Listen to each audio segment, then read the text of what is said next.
bem-vindos to one more episode of the Type Theory Forall podcast. As always, this is your host Pedro Abreu, and today it's my great pleasure to interview Wouter Swierstra. Wouter is a Math Bachelor from the University of Utrecht. He has done his PhD with Thorsten Altenkirch at the University of Nottingham. He did his postdoc at Chalmers. He has experience in the industry, working on facilitating the design of embedded systems using FB, and currently is a professor at the University of Utrecht. He is also the co-host of the Haskell Interlude Podcast, which I highly recommend you guys to go and check it out if you didn't yet. In this episode, we will talk about his trajectory into formal methods and functional programming. We talk about data types a la carte, the expression problem, program synthesis versus program calculation, and much more. But before we get into this conversation, I have a few quick messages to you so that we do not interrupt the show at any other point. Well, I am very happy to announce that I've pulled the trigger and I've started working full-time in this podcast. I am now entirely committed to making the beautiful universe of type theory more accessible to ever more people. To assist us in that possibility, to continue to bring the best content to you guys without any kind of paywall and making all of our content completely free and accessible, we have opened a type theory marketplace. We have put a lot of effort to come up with incredible designs for shirts, hoodies, mugs, and many other stuff. To celebrate this amazing news, we are offering 10% off in all purchases for you, our beloved listeners. I forgot the word beloved for a second. Simply use the coupon TYPETHEORY on the checkout and you guarantee 10% off. Visit store.typetheoryforall.com and do it quickly because it will only be available for a few days after the release of the episode. I think like 1 or 2 weeks, okay? The second great news is that we've also started a Twitch channel. We are doing 2 main contents. Tuesdays, 2 p.m. Brazil time, we are learning Lean 4, and Thursdays, 2 p.m., we are doing the Software Foundation speedrun. So go to twitch.tv/typetheoryforall and check our schedules. This actually started as a crowdfunding event to raise funds for us to attend Zurich Hack in June and to make even more content for you guys. But literally yesterday, someone dropped in a huge amount of money and basically covered the whole trip. So I'm not gonna advertise as a crowdfunding anymore. But this is my huge appreciation for you guys, for our listeners, and for all the support that we have got over the years. And I hope I can continue having your support going forward. So we will be in Zurich Hack and Lambda Days in June. I hope to see you guys there. If you see me, please come say hi. I love meeting new people and hanging out in this kind of stuff. The last message, today we have a lot of messages, is that Wouter will be hosting the Advanced Functional Programming Summer School this year at Utrecht. They will have really cool, incredible lectures on topics such as the lambda calculus, lazy evaluations, JDTs, concurrency, and much more. The summer school starts on July 7th and ends on July 11th. So for more information, please visit afp.school. That's afp.schools. All of the links that I have said today should be in the description of the show. And I think that's all I had for you guys. So without further ado, let's get into this episode. All right. Welcome, everyone, to one more episode of the Type Theory Forall podcast. As always, this is your host, Pedro Abreu. And today I'm really excited for this conversation because, in fact, it was the first field context that I've had with functional programming was actually studying his master's or PhD stuff on data types a la carte. And I was really excited. It was very nice read and part of how I got excited and into this realm of functional programming and dependent type theory. And I would never imagine that I would have the opportunity to be having this kind of conversation with him today. So welcome to the show, Wouter Swierstra. Thanks, Pedro. I usually like to start the conversation by having a little more understanding of what your background is as a person, as a researcher, and how you got interested in functional programming, dependent types, and all of those things. Can you tell a little more about your story? Yep, sure. So I have 2 brothers, one older, one younger. And my older brother is a mathematician, or he studied mathematics. He now works at a pension fund. And as a kind of more rebellious teenager, trying to figure out what he wanted to do with his life, I went to a lot of open days, visited different universities, and I knew kind of one thing is I didn't want to do mathematics. I didn't want to go to Utrecht because that's what my brother was doing. And I don't know. So at the end, I kind of settled and I said, okay, I'll do maybe some physics or chemistry or something in that area. But Utrecht seemed like a nice place to go. It was quite close to my parents. And then actually, so I have a kind of recollection as my first kind of my grandmother used to celebrate before the summer break. She'd invite all of the family, and I have my father has 4 brothers, and one of them was professor in computer science in Utrecht, Deutsche. And I was there at one of these family get-togethers, and then my grandmother had remarried, and one of her new husband's daughters was married to a mathematician. At some point, I was like hanging out with these with a mathematician, a computer scientist, and my brother, and I was like, oh, but they sound like they're having so much fun. Maybe I should do mathematics and computer science as well. So that was a kind of pivotal moment, I think, where I said, okay, even though I was fighting this urge to, not, follow in your brother's footsteps and find your own way. I decided to do mathematics and computer science in Utrecht, and it's quite nice. I think they still have this program where you can do a double bachelor, so you take a few courses extra, but then you get to, after 3 years, you graduate and you have kind of 2 majors.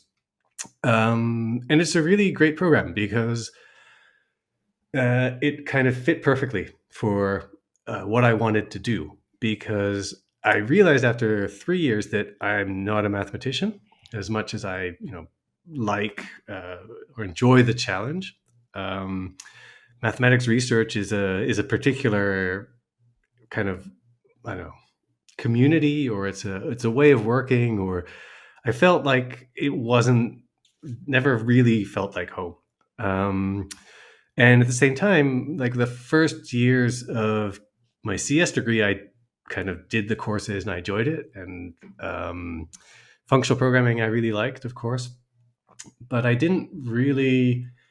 It didn't really challenge me the way the maths courses did, because they were kind of rigorous, mathematics courses. You have to do all these proofs.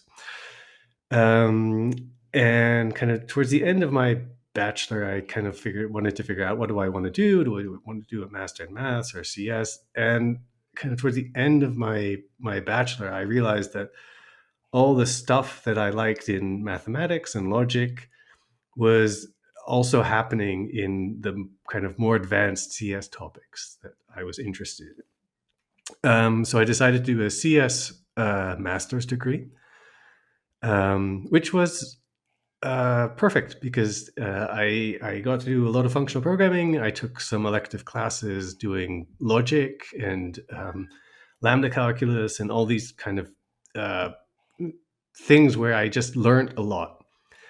And so that was like 4 or 5 years of courses, and then I had to do a master thesis, which I enjoyed. And at that point I kind of figured out that this is what I wanted to do with my life somehow, right? That I felt like, okay, I really enjoy this stuff. I don't think Deutsche actively, pushed me in any particular direction. But he was always interested, and every now and then, I'd walk by his office, and then I remember, he'd been to ICFP and had read the quick check paper, and then he said, "Oh, you should read this. You'll like this." And like, oh, okay. I was like a first year or second year student. I missed kind of half the paper, but he was always kind of happy to have a cup of coffee and tell me about what he was working on, and I didn't understand much of it at the time. But I think he was very influential in creating a really solid FP group. And towards the end of my master thesis, I realized I wanted to do more functional programming.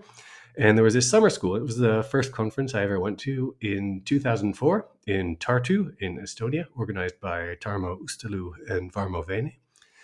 And that was awesome because I was there, and then I remember seeing John Hughes and like all these people whose papers I'd read or looked at, and they all came there and they gave great talks.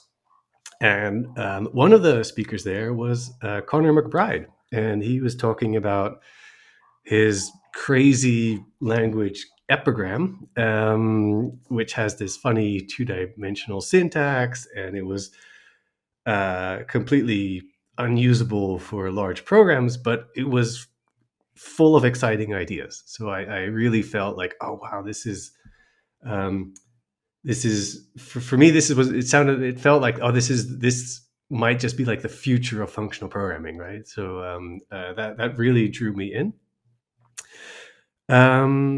It wasn't the first time I looked into dependent types. So for my bachelor thesis, actually, I should mention I spent a few months visiting Uge de Moor, who was professor in Oxford at the time, and he had a PhD student doing also trying to do a dependently typed programming language, and is running into these problems with equality, of course. And they wanted to reflect some equations into the type theory, and then they didn't know which equations to reflect, and then you actually need a proof that two things are equal. And I basically implemented a little rewrite tactic to let you do the equational style proofs that you see in functional programming literature. And that was so I spent 2 months reading this very short note by Leonard Augustin, kind of showing how to do this encoding of equational proofs using the identity type and transitivity and congruences and things like this. So that was interesting. And then Connor had this idea of epigram, which I found really exciting. So after I was finishing up my master's, and I was looking for what to do next in my life, and I knew there were a few positions that might be opening up in Utrecht, and I knew that there were and then Thorsten Altenkirch, who was based in Nottingham, and Connor was there at the time. Thorsten had PhD positions, and I applied, and I got offered a position there to do a PhD with Thorsten, which was awesome. And that was, I guess, the start of my career as a researcher or an academic. Tell us more about what work you were doing there during your PhD. Yeah, so I was originally employed to do something, but then at the same time there was another PhD student working kind of on the same project, so it wasn't immediately clear what my topic would be. And Thorsten is he might not be a great supervisor for everyone, but he was a great supervisor for me. So I really owe a lot to him. He's one of the people who has an incredible sense of intuition. Whenever he's faced with a problem, researchers, one thing you've noticed is that researchers tackle problems differently. And what I liked in Nottingham is that you had a real nice mix of different researchers who worked in category theory, functional programming, type theory, kind of various different topics, but they all kind of, went to the pub together and spoke the same language. And Thorsten has this amazing capacity to, whenever he is faced with a new problem or something he doesn't understand, he has this great gut instinct. He can very quickly grasp a problem and without becoming technical, kind of sense, I think this is true. And he's not always right. I mean, it's not like he's this genius who immediately can solve every problem, but he has a great sense of intuition. He has a great gut feeling. And when I got there initially, I think we spent some time thinking about various topics and figuring out what to do, and he had some stuff going on with kind of generic programming and containers, as they're called. He was trying to prove something about semi-decidability of type isomorphisms, and I spent some time working on that. I had a few different things I tried out, but it kind of towards the end of my first year, one of the things we were looking at is programming with dependent types, and in particular, programming with effects. So this is, of course, an interesting challenge, in particular because when you program with dependent types, you typically want to prove stuff about your programs. And as soon as you have things which are defined outside of your type theory, like reading a file which might make some system call or something like that, then you don't have a good way to reason about these things. So what we started doing, which was kind of interesting, is writing what you might call. So there's different ways to explain this. One is like a pure implementation of the ST monad, which lets you define the heap and inspect the heap and run a computation.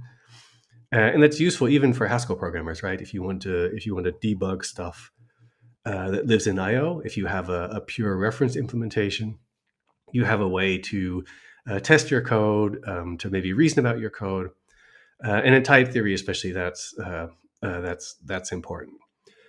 The tricky bit is, I guess, that if you want to write these things in a language like Agda or Idris or Coq or Rock, you need to make sure that anything you define is total, right? Because it has to be like a denotational semantics that you're assigning to some syntax. And that wasn't entirely obvious, especially if you want to have a heap where you can allocate and deallocate stuff and you want to make it somewhat usable. That was a fun challenge, and that's, I think, what I spent most of my PhD on. But it was a really fun time. I remember that very fondly. We shared a big office with a bunch of PhD students. So Connor McBride was there, and James Chapman, who works at IOG, together with Mauro Haskeliov. They were in the same office. A few others. Peter Hancock, who is an amazing person, and you should, if you ever get the chance to talk to him, he knows an awful lot and is very funny. He'd started a PhD in the 70s, and then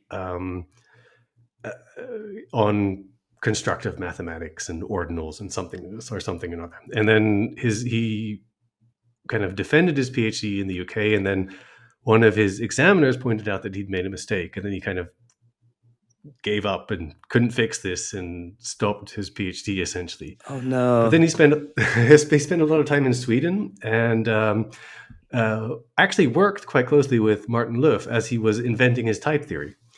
And then he moved to industry for a while, and then he did a second PhD, or he finished his PhD in Edinburgh, I think with Gordon Plotkin, but I might be wrong there. And then he became a postdoc in Nijmegen, or he became a postdoc in Nottingham. So he was always very entertaining, full of good stories. So that was I think this is true for many academics, but you doing a PhD is a very definitive moment in your research career, and you surround yourself with different ideas and different people, and that kind of shapes your future career as a researcher. And people, can change topics and move around and whatnot. But I think that for me, that was a very definitive or defining time in what I learned and the people I hung out with. And so yeah, that was great. I think looking back, it's easy to kind of idealize this and think, oh, I was a carefree PhD student who didn't have any responsibilities and could just do whatever they like. But at the same time, I know that it can be really rough for PhD students. And I mean, I always tell people my first 5 submissions were all rejected. Oh, wow. That makes me feel better. I'm only 3 in, so. Yeah, so this happens, right? And some of the work was not that great. Some of it should have been accepted. Sometimes you're unlucky. This just happens. And I got there in the end. Maybe that's the lesson to learn. But yeah, no, I mean, it was still a very fun time, and I remember it very fondly. So you've mentioned that you were doing all of these effect systems for dependent types and thinking really hard about all of that. So those papers were rejected about effect systems. Well, I had a bunch of papers. So during my PhD, I did an internship with Dan Lyon, who I remembered from my time in Utrecht. It's actually a funny story how we met, because we used to have a very small computer science library in the computer science department. And I was working on something for my master thesis, and something related to attribute grammars and type systems. And then I borrowed this book from the library, and then I was walking through the corridors one day in the CS building, and then Dan stepped out and said, "You have the book I was looking for." And then, oh yeah. And why do you want that book? And he explained what I was trying to do, and then he kind of pushed me in the right direction, and that was really helpful. And then shortly after that, he moved to the US. He works at Microsoft Research, and then when he just moved there, he had money to hire an intern. He's kind of reached out and said, "Would you like to come visit?" So I spent 3 months there, and I was Dan's first intern, and Dan is a fantastic person, but he's not always organized, and I think he didn't understand how to supervise an intern. We had a great time, but he had a way too ambitious problem, and it's like, let's figure out something very complicated related to software deployment or a package management or something, and then we tried to do something, but it never really took off. So that was a shame. There's some of my work on testing pure functional programs, or testing pure implementations of I/O effectful things in Haskell got rejected the first time round. I can't remember. There's work with Andres I think, when we were looking at darks, and which was this early distributed version control system, and trying to come up with some meta theory there. Some of these ideas were good, some were not. Some eventually got published, and some kind of fell by the side of the road, I guess. What was the company you were interning for with that? Oh, Microsoft Research. Oh, it was MSR. Yeah. So in Redmond. Redmond, yes. Nice. I've tried applying a couple of times for doing some work at MSR. Seems like really cool over there, but seems like you usually should be invited to do those things. Like, it's hard to come from outside and like applying. Yeah, I can't really tell because I've never tried to apply. I was lucky in that I knew Dan, and he was looking for someone he could have over as an intern. And because he already knew me, he said, "Well, yes, right. Would you like to spend a few months here?" I said, "Sure." My girlfriend wasn't very happy because we just moved to Nottingham, and then I said, "Oh, I'm going to go to the US for the summer." And then, yeah. She could visit eventually, though. No, I think she picked me up from the airport when I came home, but we didn't. No, I don't think she came to visit. We were poor PhD students at the time. It worked out in the end, huh? She came over. Yeah, we're still together, so that's the good news, I guess. Yeah. Nice. So you started a postdoc after that? Yeah. So I was finishing up in the UK and looking for what to do next. And Mary Sheeran in Chalmers had some money to hire a 1-year postdoc, so I applied for that.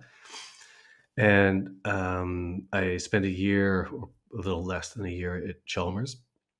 And these postdoc positions are a little bit awkward, I think, especially if they're such kind of short-term things. You have some money so that you don't starve, but at the same time, at least for me, I spend a lot of energy worrying about where my next job is going to be and how my life is going to work out. How short was it? Like 2 years? It was a 1 year thing. 1 year. Yeah. And and at that time, I was kind of looking to move back to the Netherlands, and Mary had some health issues, so I really enjoy Sweden. I really enjoyed my time at Chalmers. But these very short postdocs, I mean, I was coming out of my PhD. I had some unpublished work that I wanted to kind of get shipped. I had to move countries, settle in, find my way around, and at the same time, I knew kind of by the time I'd settled, I was already worried that the money was running out. But it was really, I mean, the group at Chalmers was great. I mean, you meet all your heroes. Oh, yes, I've been there. It's wow. Yeah. It's so that was a really fun time. But I was so I knew that I was actively looking for a way to get back to the Netherlands. So I started. I wrote a few grant applications and started applying for positions and things there. And at the time, I kind of at some point I had 2 job offers. One was from a more kind of teaching position at the Open University in the Netherlands, and the other was from a startup that was using OCaml. And it was founded by former kind of Philips employees, and they were using OCaml to basically detect parallelism in embedded applications. So they had their own little in-house C++ compiler, and that would generate their kind of own assembly format. They could run that on a virtual machine, and then they would detect memory access patterns, and they could make an estimation for what are the expensive loops in your program. This, of course, is it's a dynamic analysis, right? It's not trying to be any kind of smart static analysis, but for the kind of embedded domain where they were looking, where the control flow isn't arbitrary, but it's usually like video processing, where you have a nested for loop which just runs a filter over every pixel or something. So the idea was that they would actually then analyze these memory access patterns, and they could tell you, well, you have this really expensive for loop which takes up 60% of your time, and it happens to be data parallel. Do you want us to help you parallelize it? And then they would help you either with give you a little refactoring script that you could kind of run by hand, or they would we explored adding certain annotations for OpenMP and libraries like this that would help you kind of parallelize your code. So kind of technically, it was an awesome project.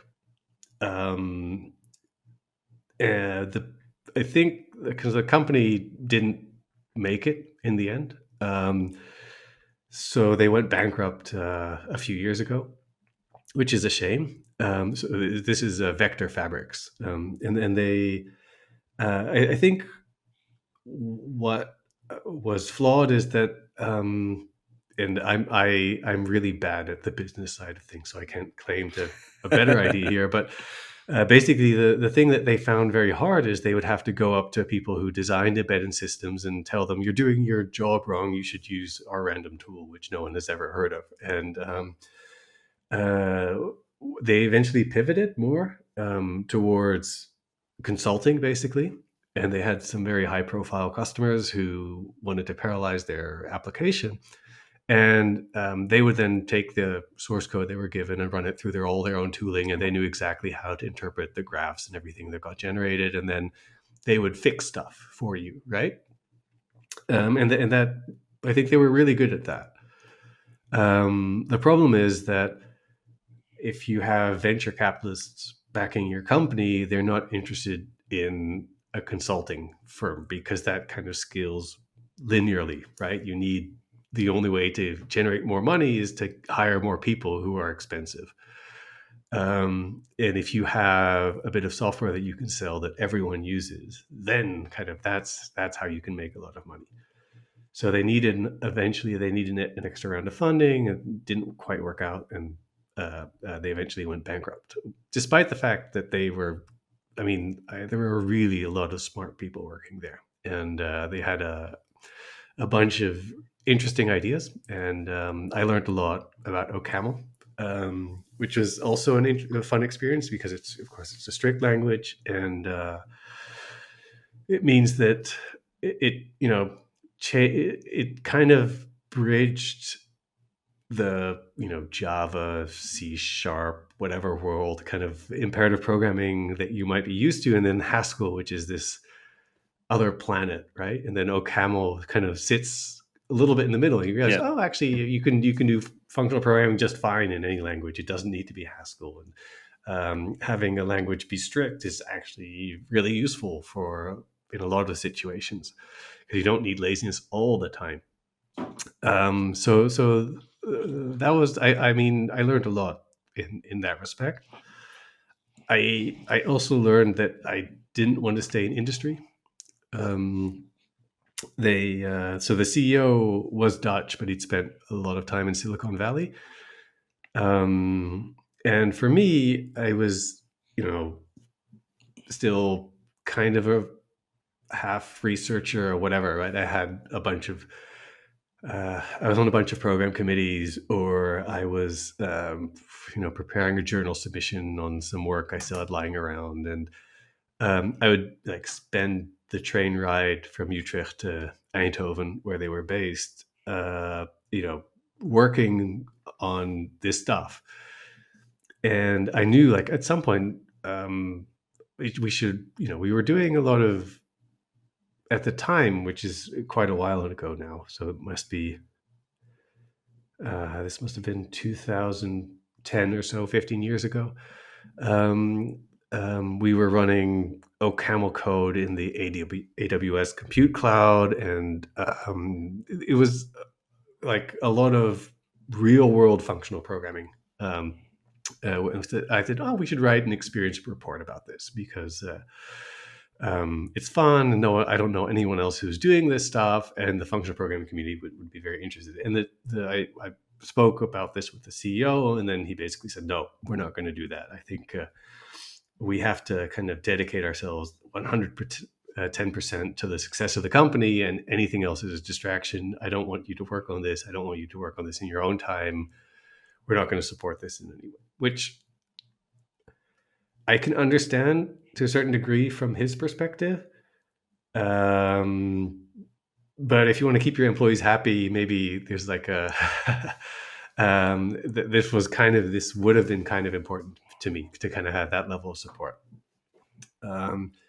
So what happened when I was there is I heard that I had a grant funded, and I could take a 1-year postdoc position in Nijmegen in the Netherlands if I wanted it. So you kind of have to do some soul searching again and then figure out, do I want to stay in industry or go back to academia and have a lot of job uncertainty and worry about funding again? So that was I don't think it was a very hard call. I kind of knew in my heart what I wanted to do, but I felt, and I think not being able to work on any papers or kind of any recognition for what I was actually bringing to the company was a shame, and that kind of pushed me away a little bit. We hired people because I was on PCs reviewing papers in the evening, and they saw the company name, and then people applied. And then, but come on, I don't need a bonus or anything, but it always felt like, okay, I have to work 1.5 jobs or something, and I didn't. That's not something which I could do for a very long time. On top of that, I could handle. I noticed, just that's a personal thing. I could handle the kind of long-term job uncertainty. I don't know what I'm doing in a year's time. I could handle that better than here's the deadline for this week's sprint, and we expect you to finish this, or else. I always felt like, oh, or else they'll hate me and I'll get fired, and they'll figure out that I'm a useless programmer, right? Yeah. So that short-term pressure I found draining, and especially in a startup environment where they were really keen to like create this culture of, we work super hard, and we pull an all-nighter to finish a demo and all of that, and that really kind of grinds you down after a while. So I was happier as an academic, I think, and then that swung it for me. So I started a postdoc in Nijmegen. Yeah, that was fun. Nijmegen is a great place, and there were a lot of type theorists and functional programmers to hang out with. So it's a kind of common theme, I guess, in my career. And then in Nijmegen, I had a kind of 1-year contract again, and I applied for more money and managed to get funding for another 3-year postdoc thing. And Oh, I took that nice. money to Utrecht. And then I was there, and they said, well, great, you're here. We need someone to teach a course that no one wants to teach about, object-oriented design and design patterns and all of this. And then I said, oh, I can do that. And I did a good job. And then they kind of, if you do that once, they kind of realize that they really, really want to have you around because no one else wants to teach. And they had an opening for an assistant professorship, and I applied for that, and then been there since. So yeah, it worked out for me in the end. I don't know if I always made the right choice, but I'm really happy where I am now. That's awesome. That's a great story. Thank you so much for sharing. It's always really nice to hear. At least that's how I feel. It's always nice to relate with the struggles of other people, so that we also build this community where we know, academia is hard. Academia is very tough. Yeah. Oh man, I get so many papers rejected, and so many Right. papers I really care about, or I see really good students who just burn out because they can't get their work accepted, or they work really hard, or they feel alone, or it's it's a pretty brutal environment. And I supervise a lot of master students, and they ask me, like, should I do a PhD, or if you talk to PhD students who are looking for a position after they've kind of graduated and don't know what to do, and funding is always tight, and there's a lot of job uncertainty, and there's a lot of survivor bias, right? It's easy for me to talk and say, oh, it worked out for me. I'm sure it'll work out for you. But I can't make any guarantees. And I was very lucky in kind of every step along the way. And if any of these grant proposals that I had for a little bit of postdoc money hadn't been funded, maybe, who knows what? I'd be doing something else, or maybe I would have gone there or taken another route. I don't know. It's hard to say. During your time at Vector Fabrics, so they were using OCaml for doing parallelism and related with embedded systems. How does functional programming assists with that? That's a good question. I think I think the software they wrote could have been written in any language. So and we used a bunch of different languages. I think like the heart of the application and the business logic, that was in OCaml. But then we had some Python scripting on top of that, and then we had some funny, JavaScript or something dialect for some front end code, and then we had the virtual machine to actually run the kind of custom assembly instructions that we generated. That was all in C because we wanted that to be super fast. So there were a bunch of different languages and pieces, and there's nothing particular about OCaml that made it uniquely suitable for this application.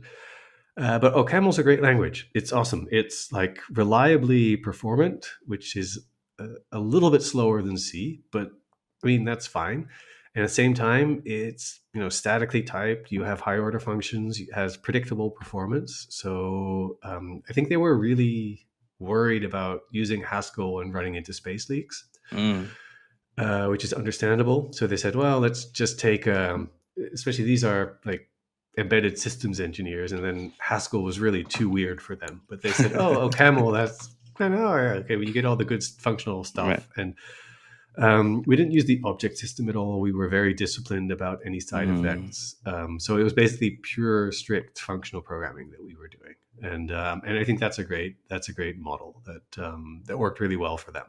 Honestly, I use Haskell and learned Haskell before OCaml. I ended up doing a significant part of my master thesis in OCaml, and I have a feeling that OCaml is kind of like more organized in the sense of like there is kind of one right way to do things, right? And Haskell with all the language extensions and all the monadic stuff and all the operators that you can come up with, you can get in a very different language very, very quick, right? Yeah.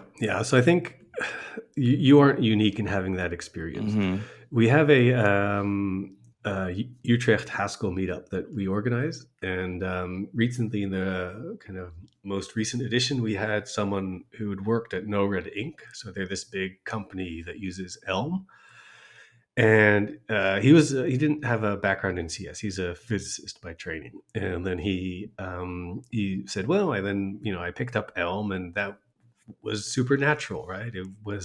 I didn't have to learn too many different paradigms. I could just slot in. I knew JavaScript, but Elm is very dogmatic about this is the right way to do things. This is how you structure your application. This is the architecture you use. This is like how you write your code and how you format your code.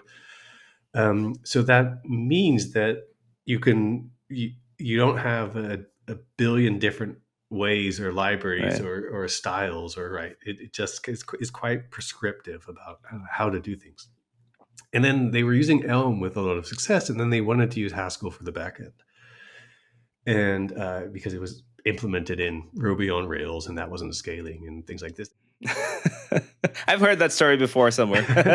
Yeah, his experience was like, okay, we want to use Haskell, but then what web framework do we use? And then do we use template Haskell for stuff? And do we use monad transformers? Or do we use the type classes? Or you have a gazillion design choices. And what happens if we use this library? Well, then we have to use data.lens. And then if we use that, then it all kind of, there's this very, very complicated ecosystem Yep. of libraries and language extensions. It's not like Elm where it's like you have one way to program, or OCaml is the same, right? It's you don't have half a dozen different, you have Haskell 98, Haskell 2010, GADTs, overlapping instances, incoherent instances, unboxed types, linear types, roles, polymorphism, rank n polymorphism. I mean, you can just go over this whole bunch of extensions that have kind of been thrown into Haskell. And so Haskell is an amazing language. I don't want to be negative about Haskell at all, but it's become just in terms of language design, it's been a huge success in its pushing new language features, experimenting stuff, kind of showing how far the functional paradigm can go.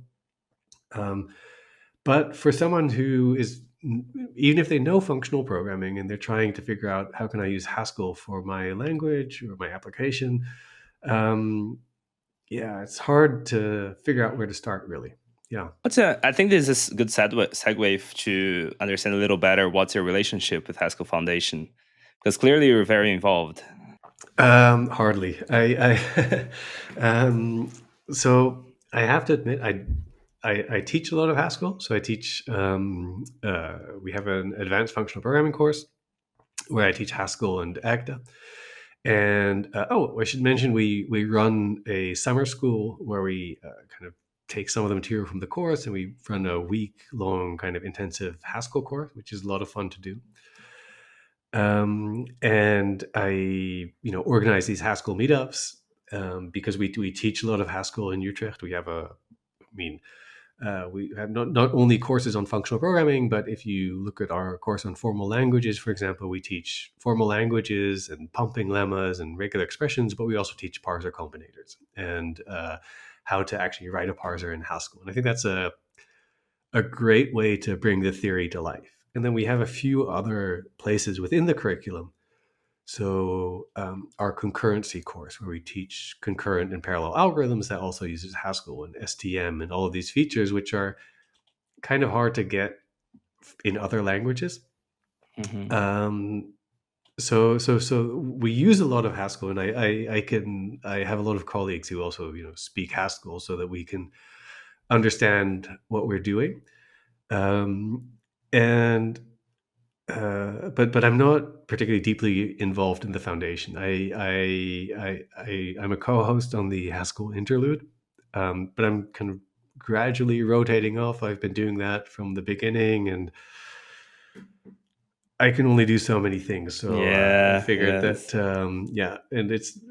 I noticed that once you do these things for a few years, it's usually good to get some fresh blood, and because if you sit around with the same, 4 or 5 co-hosts and you think, who should we invite? You end up inviting all your own friends and not maybe the people who you don't know so well, who actually have something interesting to say. So you have to be a little bit careful that it doesn't get too still. So I'm every now and then I have some suggestions. Oh, you should bring this particular person that is very big in there. And I'm like, I will eventually, hopefully, but bringing some other completely random people like that we don't hear so much and doesn't have so much voice, that is not, like so vocal in the community, I think might be a lot more interesting for everyone, right? Yeah. And it's easy because a bunch of us are academics to kind of only invite established academics, right? Whereas Exactly. usually you want people from the trenches who are using Haskell in industry, or stuck because gave up on Haskell, or it's you don't want to kind of paint a broad picture rather than kind of just have the same bunch of faces whose paper everyone reads anyhow. Right, exactly. Yes. But that's not to say that I really want to invite like Simon Peyton-Jones, for example, sooner rather than later. Of course, yeah. So Simon's great. Yeah, that's very nice. Let's take the time frame here. So you went to Vector Fabrics, is that correct? It's Vector Fabrics, and then you went to Nijmegen. How do you pronounce that? Nijmegen. It's a hard key. That's just so hard, man. Yeah, don't worry about it. Okay, and then you got your position at Utrecht, and which is awesome. It's amazing. At which point, I must ask, at which point you were working on Datatypes a la carte? Okay, yeah. So that's my most cited paper, and that was actually during my PhD. So okay. So as part of my PhD, what I wanted to do was kind of describe the syntax of certain effects and then explain how to run them, right? How give them a denotational semantics. So I needed a way to describe these syntax of various effects, and that's perfect if you will have a free monad, right? So that was the what I got into. And as a PhD student, you always think, oh, I should learn a lot of category theory because all the smart people know category theory. The story of every PL student ever. Exactly, right? And then I read some books on category theory, and I know more than I'll admit to. But the nice thing about free monads is that they compose very nicely. That they, if you want to take the co-product of free monads, you only need to take the co-product of the underlying functor, and the co-product of functors is really easy. So Neil Ghani, who's this category theorist, he was at Nottingham as well at the time that I was there, and he has a paper on composing monads with co-products, and it's a nice idea. And they try to implement this in Haskell, but it doesn't quite work out. But of course, it does work very nicely if you have free monads. So actually, the original title I think that I was aiming for was to write a paper about monads for free or something like play on words to kind of theorems for free.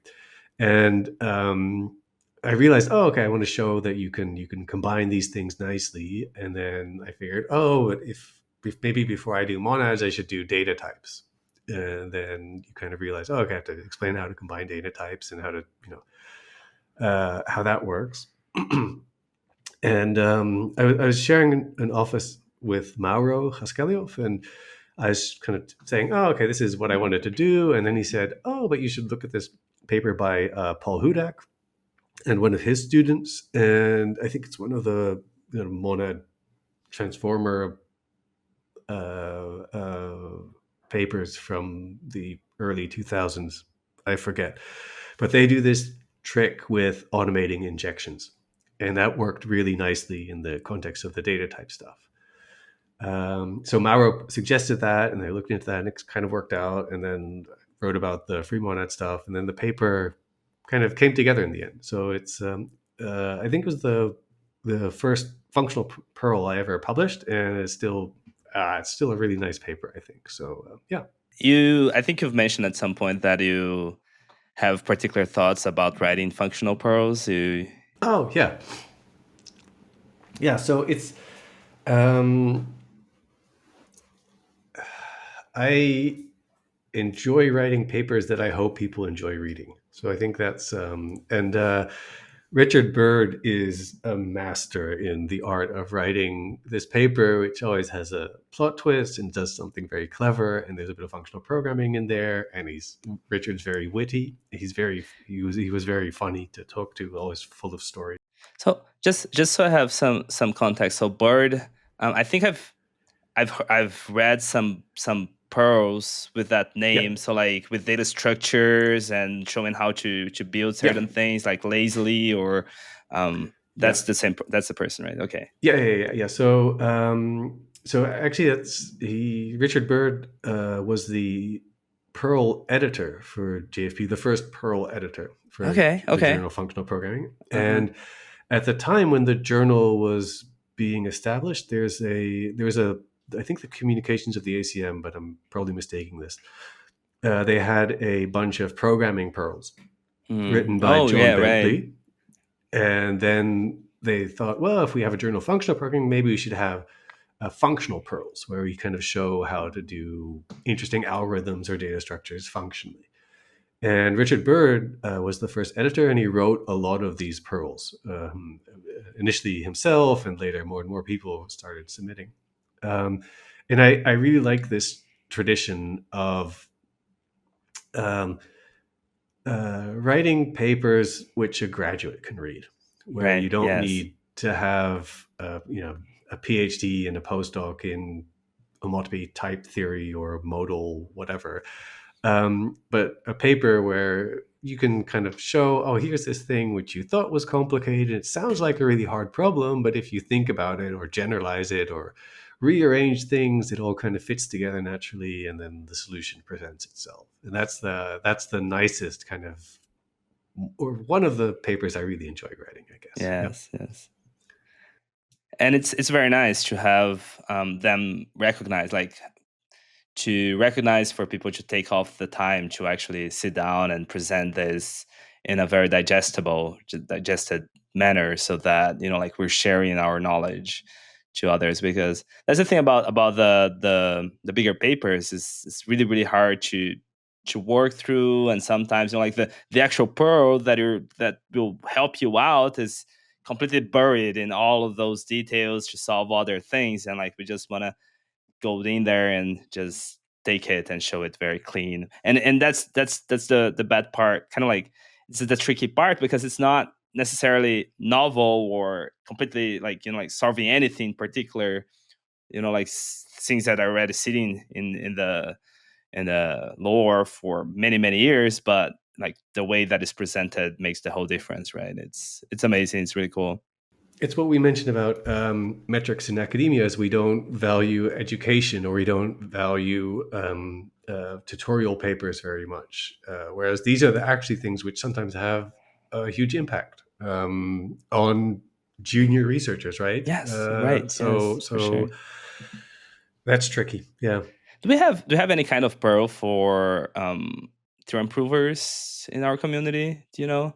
Yeah. So we the Journal of Functional Programming also has proof pearls or theoretical pearls, and I know that there are conferences kind of in the theorem proving community that I think also have something similar, right? For more of a if you've have a very short and sweet proof of some property that you formalize in a proof system, that you can present that as well. Okay, let's see here what else we have. I think one thing that I forgot to ask when we were talking about Haskell and your involvement is, how did you get involved into being the co-host of Haskell Interlude? Oh, okay, that's a good question. I don't know. No, you kind of I do know. I think there were I have to struggle a little bit here, but there were a handful of people who were more actively involved in the Haskell Foundation than I am or ever was.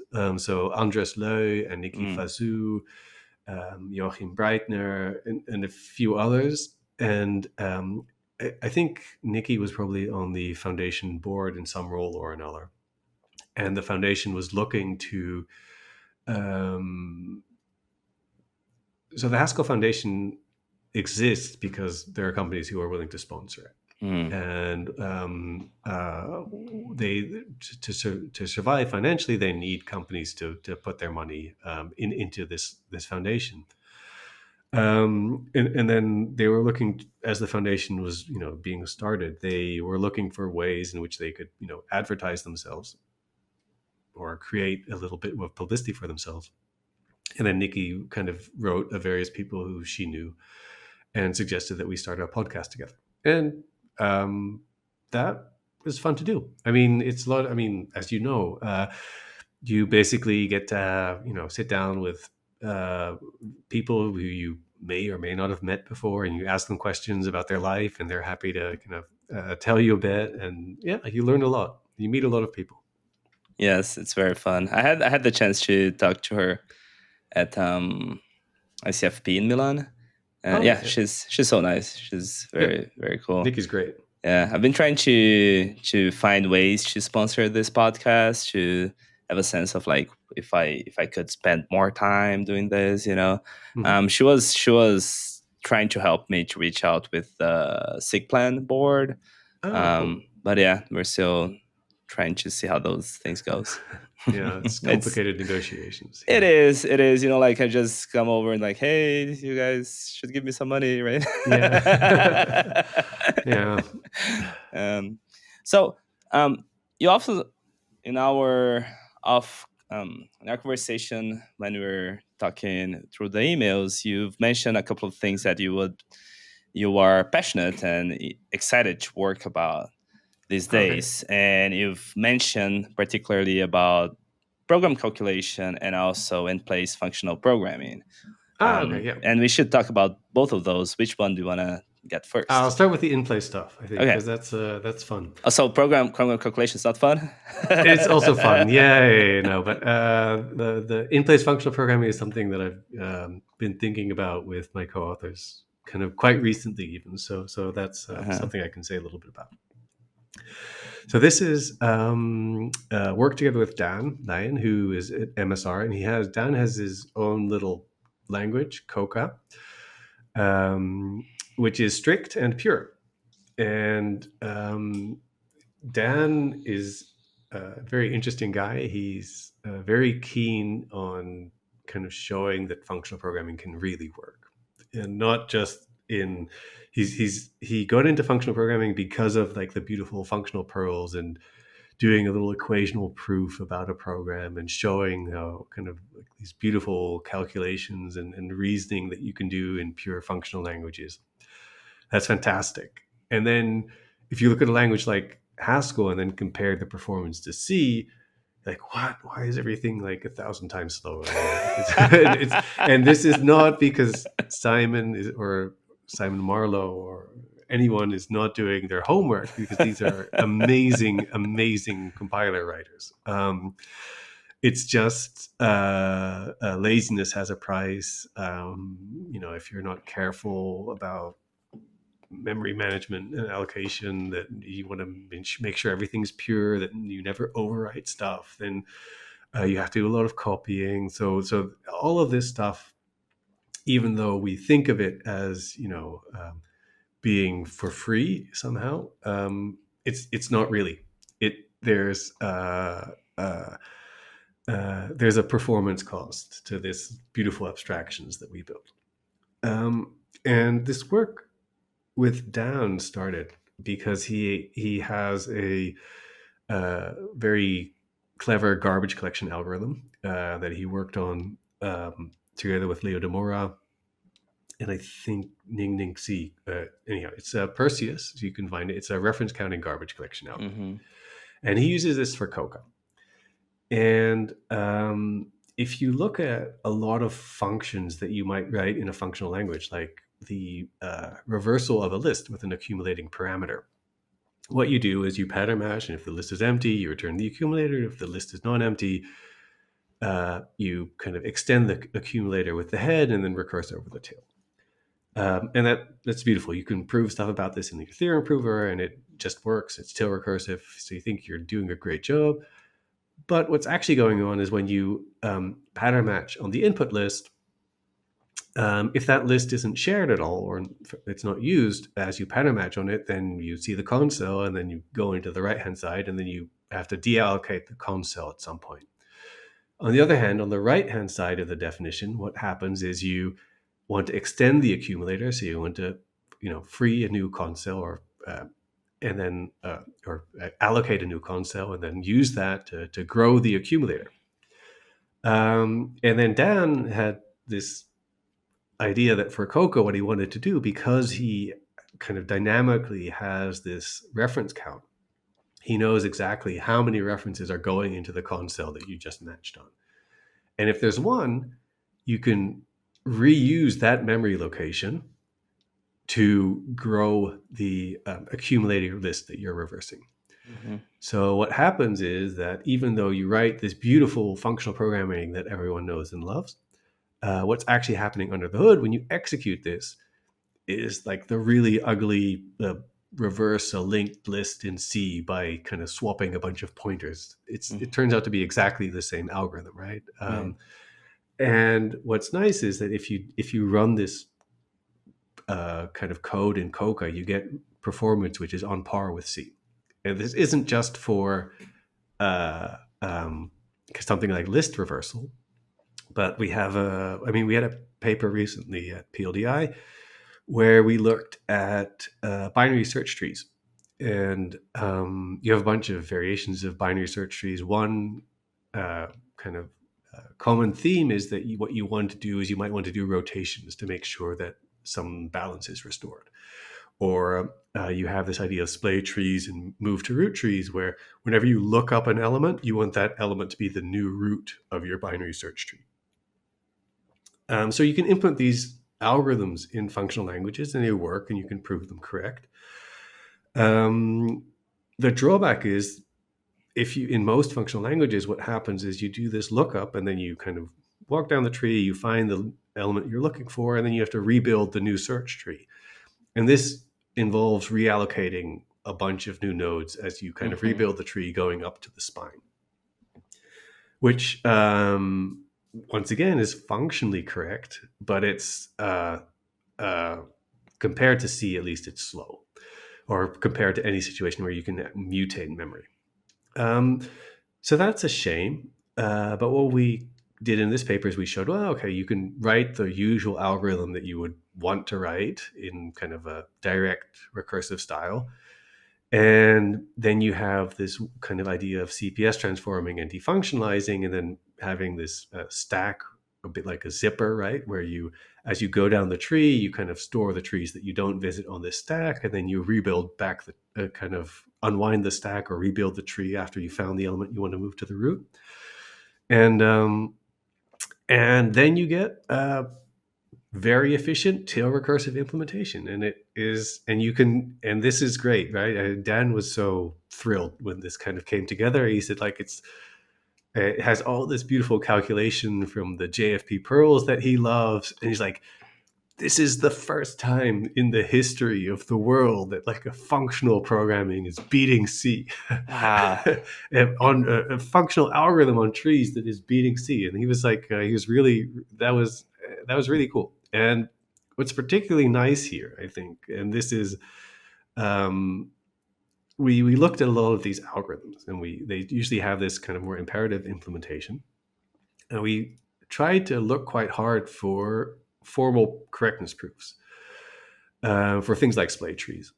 And by formal, I mean using Hoare logic or separation logic or whatever, right? Yeah. So not like a sketch of correctness and here's the invariant or something. It's really no. I've verified this in a theorem proofer, and we could find a lot of implementations for the kind of functional version. And this is something that people have done in proof assistance all the time. But if you look at the imperative way that it's usually presented, we really struggle to find formal proofs. And part of the reason is that a lot of these algorithms, as they do this rebalancing and rebuilding up of the tree, the things you have lying around aren't complete trees, but rather there's exactly these either defunctionalized zippers, or if you want to write a more top-down version, you need you have a slightly different approach. But there are all these kind of, you have unfinished trees lying around. That's exactly what showed up in our kind of calculation of these algorithms. And these are exactly the ingredients you need to specify the loop invariant for the usual imperative algorithms. So Anton Lawrenson, who's Sam Lindley's PhD student, who's also involved in this, he was Dan's intern a while ago. He actually went through and used Quark and Rock and Iris to take like the usual imperative algorithm, and then he wrote it out and gave the exact loop invariance, which arose naturally from our kind of functional calculation, and then showed that the functional version that we calculate from the direct simple recursive definition is exactly the loop invariant that you need in order to do the imperative verification. So I found that super exciting because it brings together like performance, calculation, algorithms, data structures, theorem proving, and even though it's maybe not explicitly the message in the paper, I think it's a huge win for functional programming. Not only because the programs you write are really quick, it's also that if you want to do any proofs about the imperative programs, you need to write the functional version anyhow to specify the loop invariant, right? And this is Xavier Leroy always says, like, what's his quote? The logic is the language. Is it the language is the logic, right? Usually when you do program verification, you have your imperative programming language, and then you have some logic, like some Hoare logic or separation logic on top of that, and then you use some predicate calculus to express whatever pre and post conditions that you want to have, and then you call up a theorem prover, use an interactive proof assistant to kind of verify that your program is correct.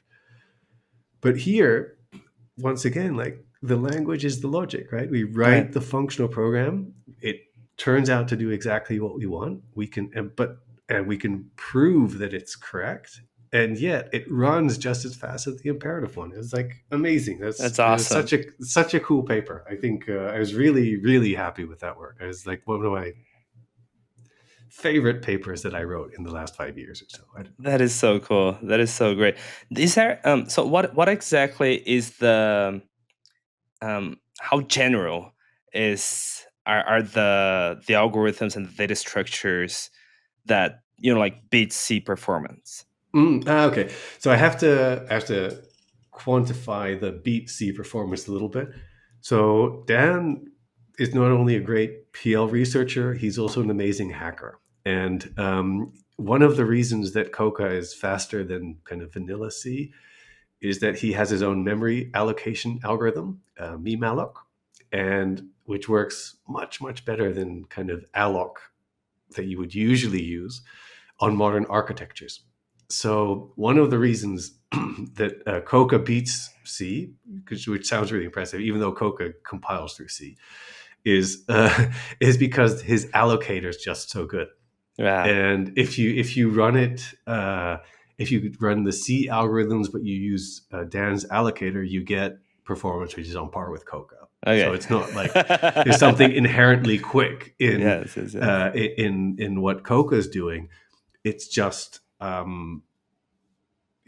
think I wasn't expecting any functional language to beat C. I was just surprised that we could be as good as C, basically. And then because we have a better allocator, we could run even faster than C.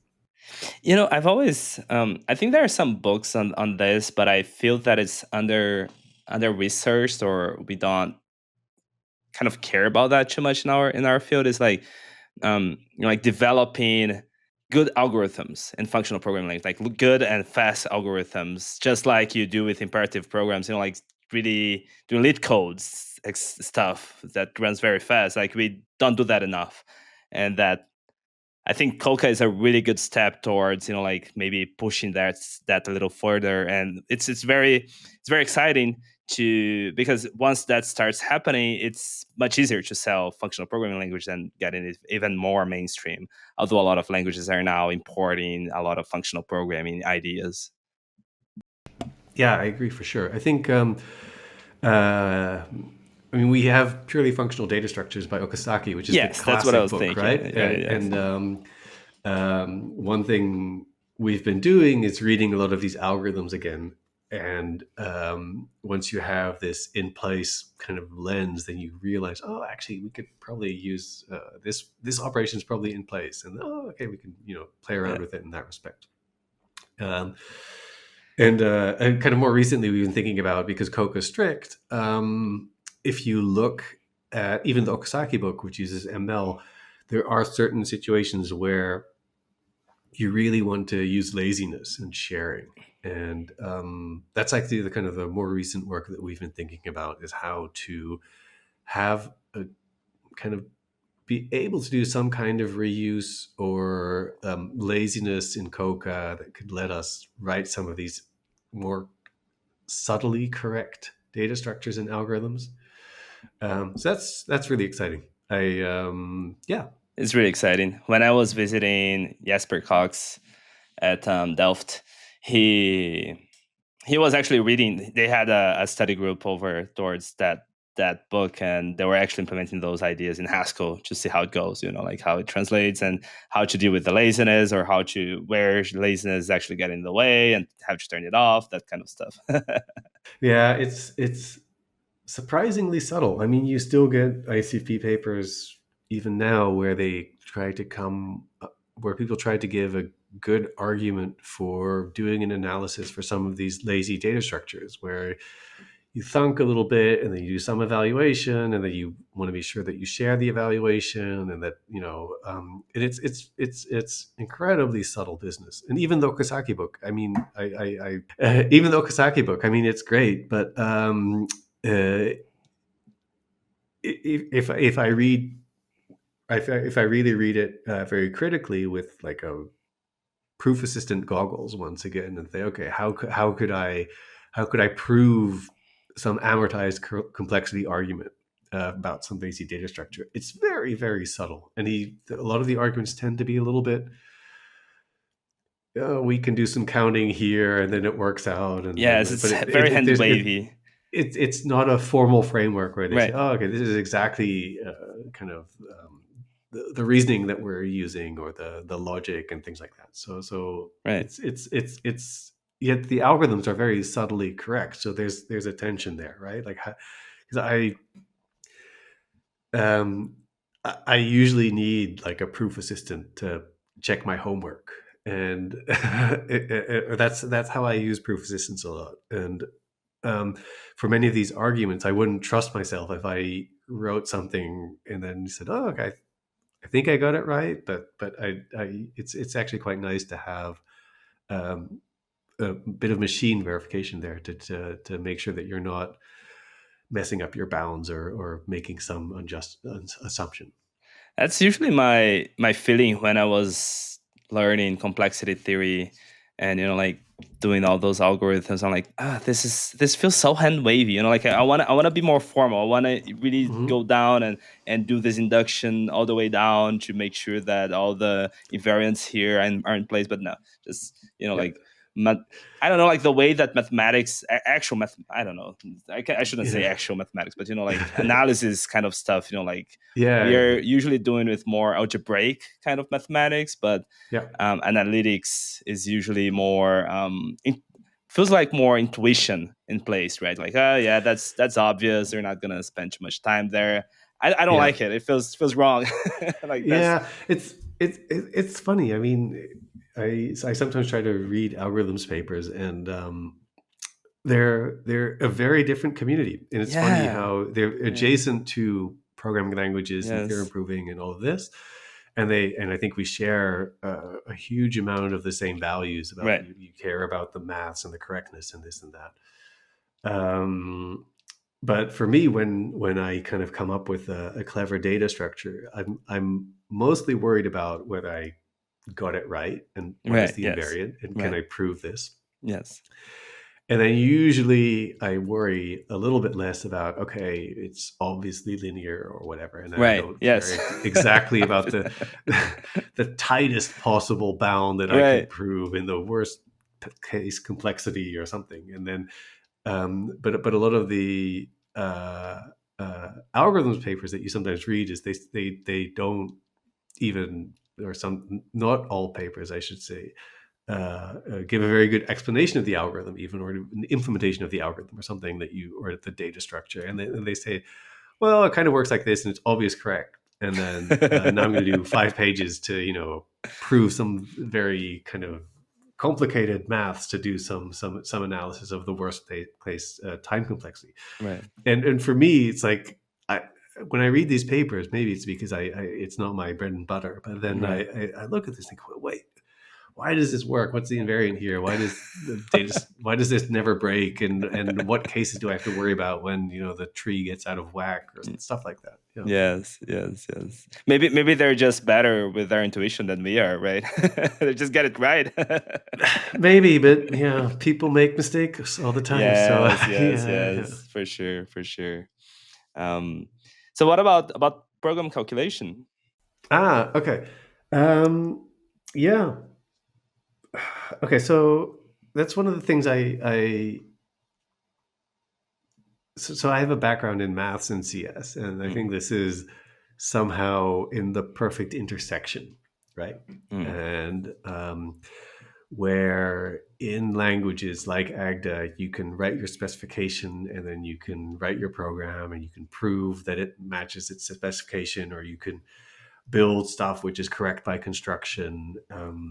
You have this very, very rich design space of figuring out um, how to make sure that your program works. And I think that's like Richard Byrd is definitely one of my heroes, right? He has this very beautiful vein of work where he'll write a specification and say, okay, I want to solve some problem. Let me write the simplest possible brute force solution that I could imagine. And then kind of because it's in this pure functional setting, I realize I can do some equational reasoning, and I can, prune the search space a bit. And if I, change things like this, and then choose the right data representation, and kind of just using simple equational techniques, he can then show, okay, here's a Sudoku solver which is fast enough to solve any problem from the newspaper, basically. So that and I think that's a huge kind of win for functional programming. And it's a kind of rich Dutch tradition, I guess, with Dijkstra and Hoare and people who kind of back to the 70s and the software crisis, where kind of as people were taking correctness of programs more seriously, people, researchers like Dijkstra argued that, well, you should always start by writing your specification, and then your program should follow from its specification. And I think this is something which is like uniquely possible in proof assistance in languages with dependent types. So that's, I always have mixed feelings about program calculation as a field, because in all honesty, I don't believe people actually work that way, right? That you start with a specification. You must have some idea of, I figure I can write a good Sudoku solver or a search algorithm or some kind of, I kind of know the direction that I'm headed. It's not like I can write down any specification and crank the handle and the program rolls out. But I think it's a great test bed for these ideas, where you can somehow benchmark what can I capture in my specification? What do I know about the problem that I'm trying to solve? How can I take that specification and then massage it into a program which will actually run quickly enough? And even looking, so okay, I had a paper a few years ago at ICFP where I never realized this as an undergraduate, but it's kind of obvious that a lot of the work by Dijkstra and Hoare and in the 70s was on calculating weakest preconditions and predicate transformer semantics. Right. But predicate transformers are just functions, and you can write them in a proof assistant, and you can use this to reason about your programs. And like the weakest precondition, right? You have a function from A to B, and you have the postcondition that it should satisfy, which goes from B to prop. What's the weakest precondition that you need? Well, that's something which has to go from A to prop, and it turns out it's just function composition, right? And this is, I'd never thought about it that way, and then kind of actually reading some of that stuff got me thinking. So I feel, okay, on a bad day, I feel kind of pretty pessimistic about the world and AI and large language models and things like this. But there are a few kind of areas where I think, okay, this could maybe work. And one is like formalizing mathematics or using proof assistance, where you might write the theorem that you're trying to prove, and then Copilot kind of points you in the right direction, or whatever kind of AI that you're using. And because the theorem prover keeps you honest, it's hard to cheat there. And especially if you're using some huge library of lemmas and you always forget, the thing that you're trying to use, or you don't know the library so well, then I can imagine that AI can kind of help you along in that direction. And maybe the same is true for programming, but I don't see it because I'm too worried about, producing a bunch of garbage. And so that there, I would hope that one kind of direction where you can generate safe programs is if you really start by saying, okay, what's the problem I need to solve, and what's my specification, and then having some assistant help you derive the program isn't a bad thing per se. But unless you know exactly what you're doing, you really, maybe I'm old-fashioned, but I worry for our students sometimes. Yes. So I can tell a very sad story about, I teach our undergraduate first-year logic course. And I was walking around the exercise session sometimes, and I was looking at our TAs and talking to someone, and I overheard this conversation, which kind of, which is pretty depressing. Which is, one of our students said, "Okay, we've learned how to write proofs and how to prove statements in predicate logic, and this seems really useful, but I kind of don't know whether I made a mistake or not." And then TA said, "Oh, okay. Well, what you can do is you can just write out your proof, and then you can ask ChatGPT if the Oh proof is correct." no! And I was like, "No, this is like the worst possible." Yes, that's the worst use from ChatGPT. and okay. So I but that's like, I don't know. That's the world we live in, I guess. And I'm sure this student did very well on the exam, so he got there in the end. But at the same time, I do worry that like nothing has meaning anymore at some point. Yes. I think you were also there at ICFB. Shipala was showing his new startup with that similar idea, right?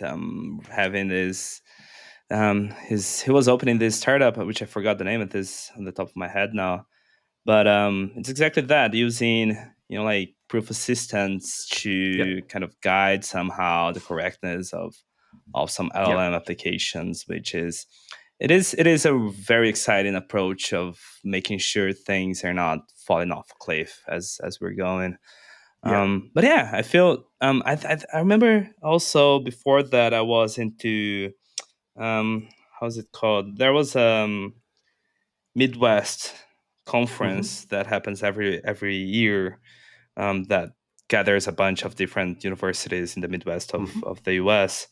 And I think some people were using some very was using very productively ChatGPT or something similar to produce some. What was the language they were using? It's one of those.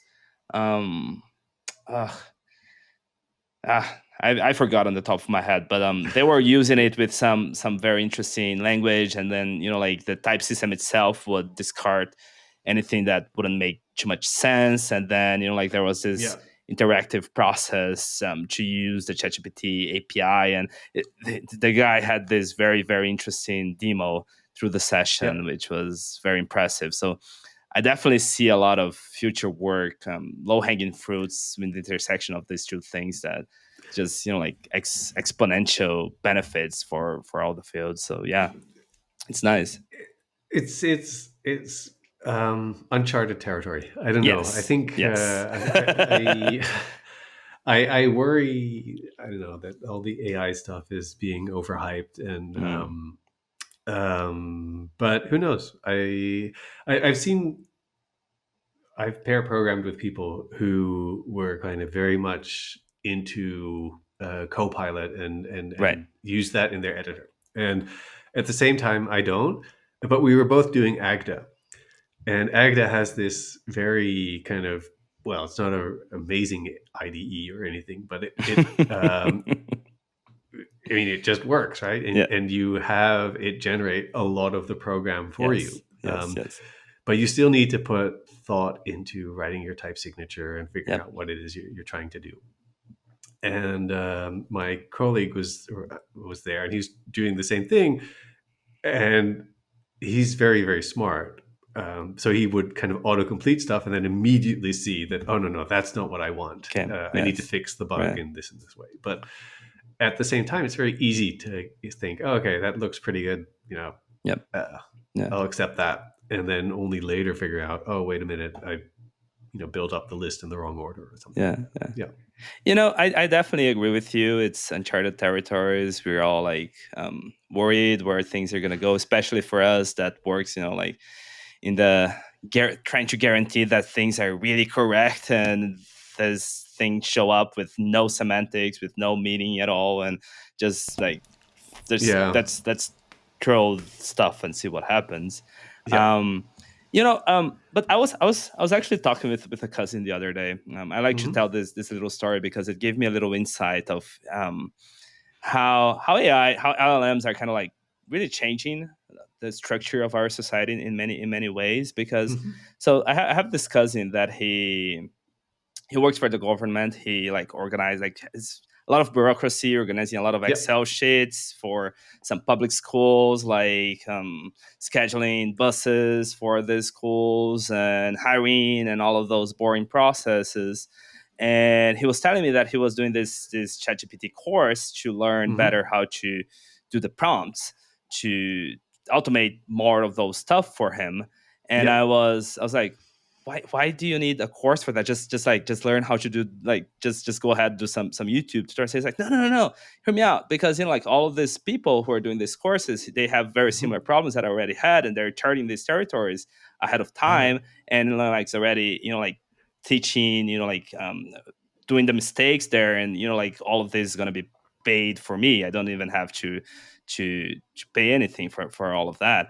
And like the sense that I had from his explanation is that ChatGPT in many ways is actually giving um, access to building programs, because basically what ChatGPT Yeah. is doing is like automating all this boring Excel sheets and building Yeah. documents and PDFs and words or Word documents for him, which could pretty much be automated Yeah. by someone smart. But like he's not that programmer.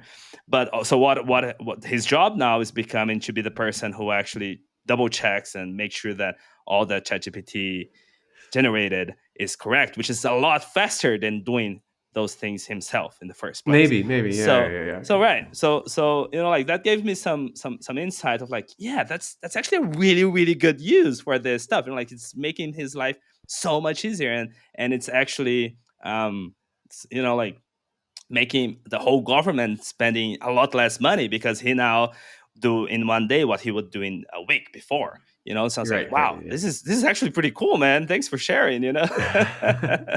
So I think Yeah. for us that we're so like so deep into the academia, and like thinking about really hard problems and correctness Yeah. and all of Yeah. that, we're very biased sometimes of like all these other applications that can be very cool. So Yeah.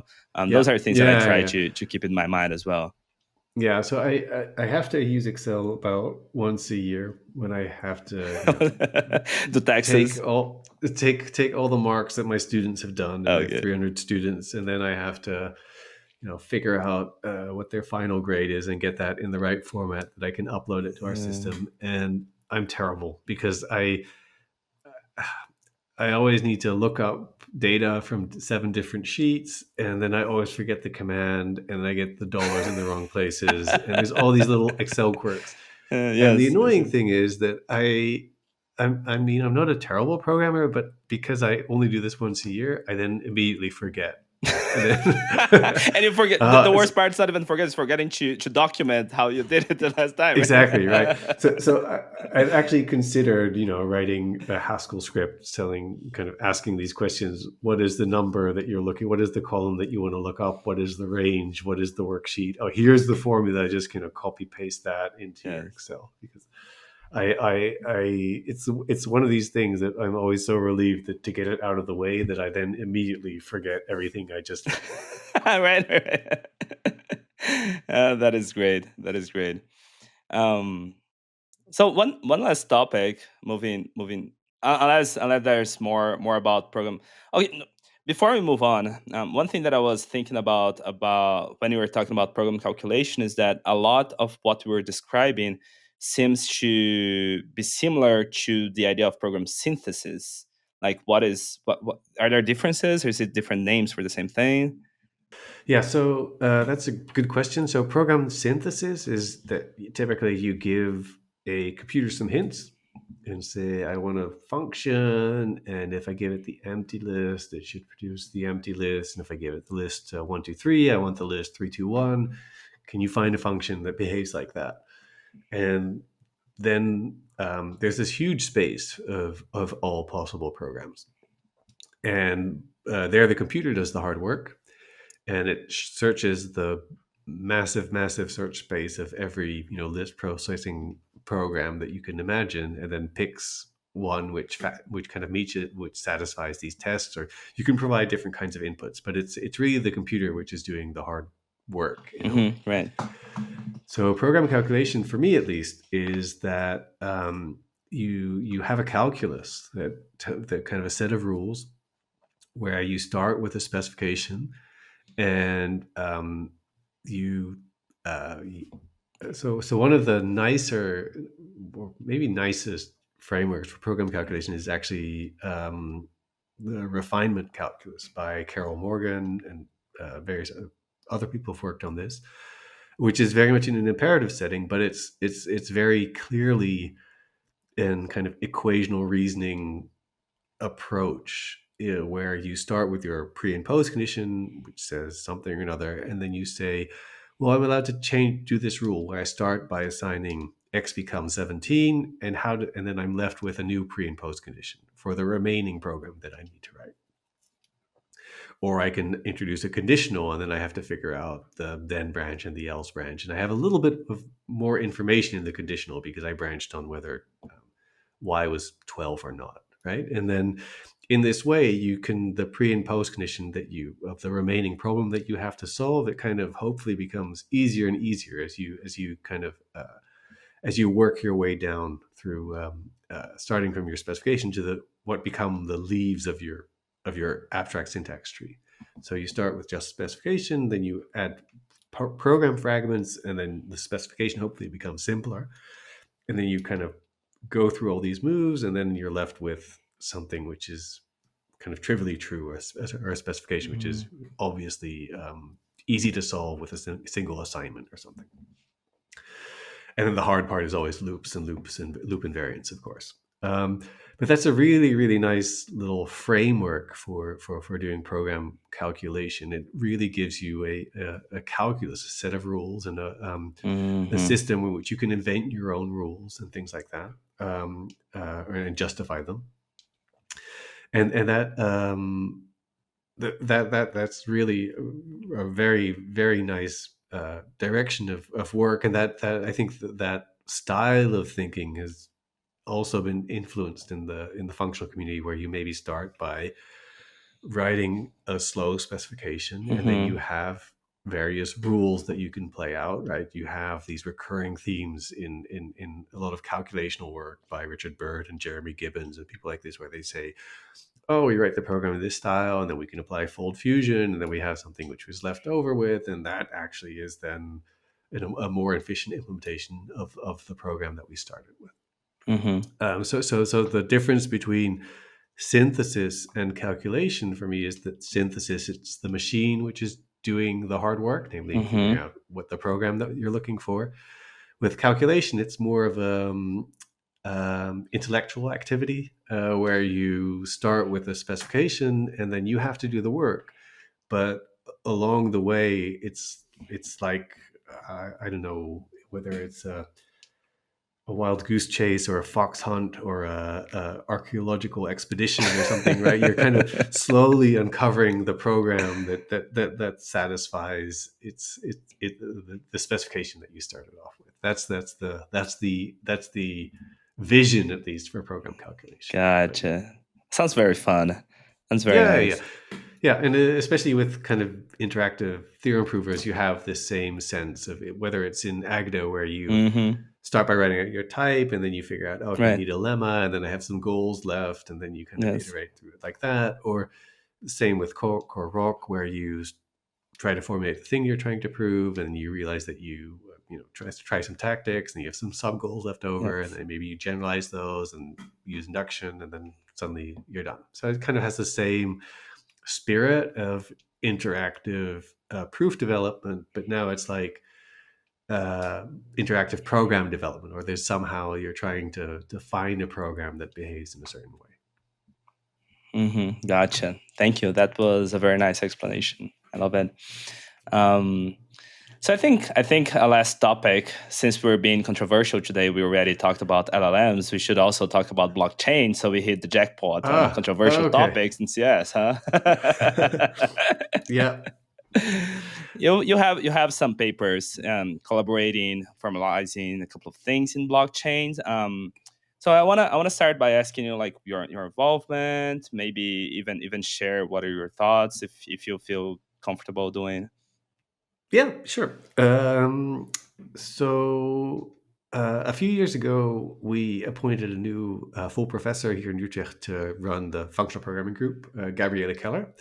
And so she's my boss, and she's a fantastic person, and the best boss I could wish for. I cannot speak ill of her. I'm gonna add my something to say that I've also worked with her when I was in Yeah. Australia, and she's Yeah. Yeah. absolutely fantastic. Yeah. Also at Yeah. that Yeah. one in. Yeah. And when she moved here, there was, I don't know, funding is always tight in the Netherlands, but every now and then there are topics which get a little bit of money, or there's money which is easier to get your hands on, basically.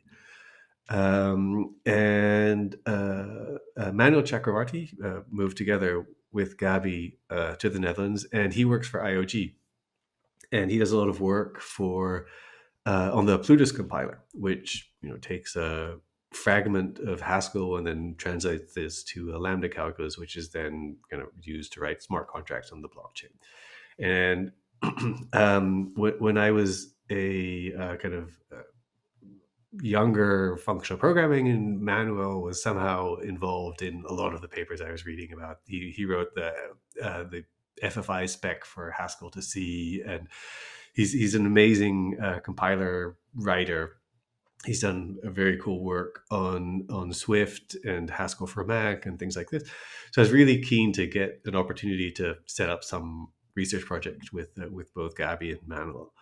And one thing we wanted to look at was somehow a compiler correctness problem, which is how do we prove that this compiler does the thing it should be doing?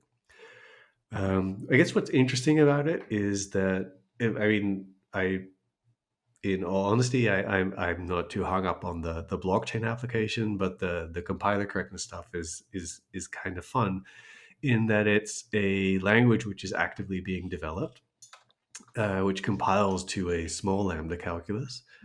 The language changes, the compiler changes, yet it's a domain where they actually want to have quite a high degree of confidence that there aren't any bugs in the compiler. So what can you do? So I think what we do is not a revolutionary idea, but I think it's one of the first times that we apply it in the kind of FP setting, which is this idea of translation validation, where instead of proving, so usually if you look at compiler verification projects like CakeML or CompCert, there what is typically done is you write your compiler in a proof assistant, and then you target some language which has been completely standardized and nailed down. And compiler verification is very hard. It's amazing what these people achieve. But that kind of approach is less suitable if you want to say something about a compiler that's being actively developed, because that's changing all the time, and then people come and go, and then they find a bug, or they add another optimization pass, and then something changes in the language, who knows what, right?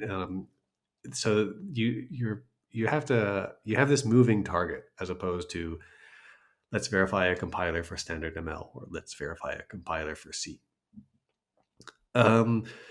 So instead of trying to verify the compiler, what we do instead is that we have the compiler emit an AST after every transformation pass.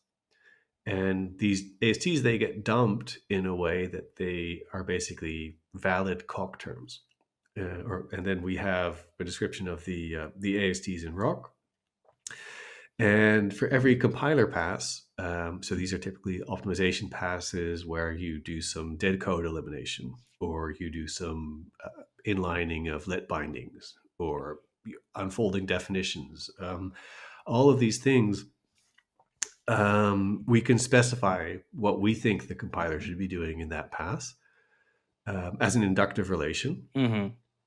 Saying that you have a relation between two ASTs, and one arises from doing some inlining on the other, and then what we do is we then have essentially a problem to solve. Namely, we have two ASTs, and then we have the claim that one arises from inlining variables in the other, and that gives us something that we can then check. Of course, so you don't want to write these proofs by hand because the ASTs get pretty big. So we write a decision procedure to automate that. And then that gives us a way to, with a certain degree of confidence, to say something about that the compiler behaved in accordance with its spec. Then, of course, you still don't know that the kind of specification that you have for this transformation that the compiler might be doing is correct or not. So then you typically want to prove once and for all that any related terms have the same semantics. There you need a formal model of semantics. Maybe you need to do something with logical relations or step indexing. And then it gets you get all the usual programming language meta theory. But the idea, at least for in this particular compiler, because it's very much a nano pass compiler, it does one optimization pass, emits a bunch of ASDs, it does another pass, we can check along the way that it's behaved the way that we think it should be behaving. What's kind of fun is that the Plutus compiler itself is implemented in Haskell, and then once we have these decision procedures in Cog, we can actually extract Haskell code for these decision procedures again, which we can then include into the Plutus compiler. So in that way, even though we don't have, maybe we haven't, produced a formal proof term, we have a pretty high degree of confidence that the compiler can then have not just a pedantic mode, but like a formal pedantic mode where we run these extracted decision procedures from Cog to check that every transformation that it's doing is behaving in accordance with its specification. I think that's a nice kind of culmination of theorem proving technology, PL ideas, which seems to work quite well. I mean, when we started this project, I thought, there's no way that we could. It seems like an impossible ask, right? To tell a PhD student, we're going to pay you for 4 years, but we're going to expect you to do something about it as complicated as comp cert. I mean, good luck, right?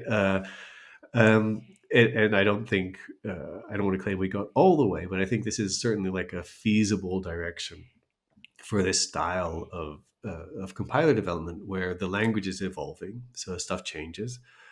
The compiler is evolving, so they add new optimization passes, or they change the order in which they optimize things, or how aggressively the inliner runs, and things like this all the time. But at the same time, the verification effort that we have is flexible enough that we can say, okay, we're going to skip over that pass because they just added it, and but we can still say something about the other passes, and then you can gradually add more and more guarantees saying that, okay, now they've added this new pass, which does this other transformation. Let's specify that. Let's write our decision procedure. Let's prove that that any related terms are kind of semantically equivalent or contextually equivalent. So in that way, I think even though kind of doing the formal verification of a compiler, this kind of complexity and scale is infeasible, it doesn't become this all or nothing approach, which I think is kind of interesting, right? Yeah. Mm-hmm. How many passes does that compiler have? So one thing, if I say the number of passes, it's very big, like hundreds of passes. But a lot of these passes are alpha conversion to make sure that all bound identifiers are unique. Mm-hmm. So that makes substitution and other kind of things that you want to check much easier. So it does that all the time. So you have a very big number. If you look at like how many interesting passes are there, there's much fewer. Many. So there's dead code elimination, inlining. Yep. Mm-hmm. There's a few really hard ones where they take the data types and turn them into Scott encodings and all of that stuff. So So if you want to prove that doesn't change the semantics of your program, that's much harder. Yeah. The good news is there's like a handful of those rather than and a lot of the stuff is pretty local, mundane syntactic transformations that you do if you optimize a functional language. So it's not all bad news. That's pretty cool. That's a very nice way to get, as you said, like getting the whole compiler correct is way too much, way too scary. And so it's a good way to get things started, right? Like the optimization pass is very important already. Yeah. And yeah, I was working at some point with another startup doing similar stuff. Well, I think I did two kind of works on that. One of them, they were they were actually implementing the whole compiler in Coq and Hmm. Rock, trying Yeah. Yeah. to, and then started reasoning about all of that. And I don't know how's that going these days. And the other one is going in a similar route, but for the another blockchain called Ton. And Uh-huh. I also have no idea how those are going these days. But like seem like it's kind of a trend for people trying to apply formal methods to those things. I saw that um, there was a very very large call for proposals on Hmm. the Ethereum blockchain to formally verify smart contracts. There is like some very very smart researchers in formal methods applying, like doing work in that field. Like Bas Peter apparently is Yeah. running a Yeah. very Yeah. very Yeah. large project in that realm. So I personally, I have I'm personally excited on the how blockchain is kind of like injecting money in our field. That's like it's a nice thing for us, and kind of like showing how our ideas can be very useful in practice, for this Yeah. highly for this um, there's things that require a very high degree of trustworthiness. Yeah, So I think those are it's certainly a domain, right, where formal methods and reasoning and all of it really matters. If you're yes, talking about large amounts of money, yeah, basically, then yeah. people suddenly really care about getting their plans right. Man, I was in this conference on software engineering the other Hmm. last year here in Brazil and Porto de Galinhas. And I was actually pretty surprised how few people knew about, like theorem provers or type theory or whatever we do in type in programming languages, because like watching the kind of stuff they're doing, especially on the testing side, it's pretty Yeah, clear that we're kind of doing the same thing, and in many senses. But it's very very different fields. And at some point I was talking with a professor during the dinner. It was a very funny interaction because he was so snarky about how much money PL can get, uh, and because he argues that we do not show any like we are getting all this money, but we're not showing anything working in practice on yeah, how to get rid of all these bugs, or like how this formal methods is actually implemented in practice.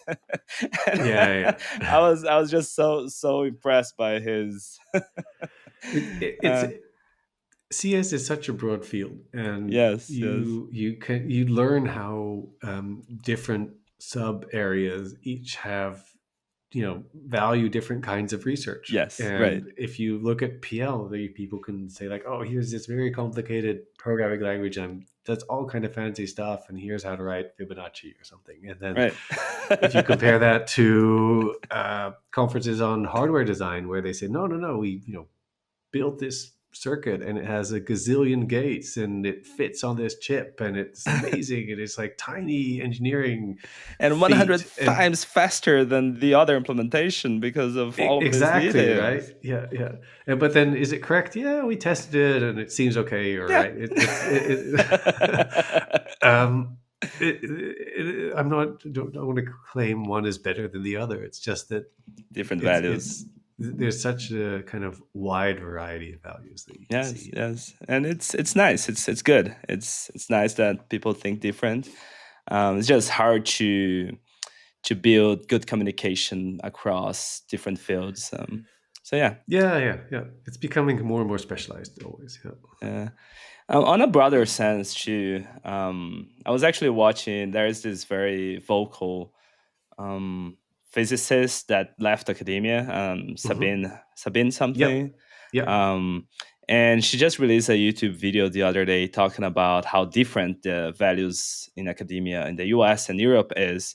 And I think like she hits a couple of points that it's similar to what we're talking. We're talking a little more local about the Hmm. different values in CS, right, in the different fields in CS, and she was Yep. talking about the different values in a whole country, and like she had the point that I want to make is that she has a really good point to say that a lot of times people are just talking across different things that, like, they're just different values. Like there is not even a communication of what is trying to be communicated here. It's just a matter of like what makes sense for one side doesn't really matter to the other side, and vice versa. It doesn't mean one is better than the other. It's just different values and different approaches, So yeah, those are interesting things to keep in mind. I think we have kind of covered everything that we wanted to cover. Is there anything else that you think didn't receive as much love as it deserved, or something that we didn't No, touch? no, I'm trying to think of anything that we missed.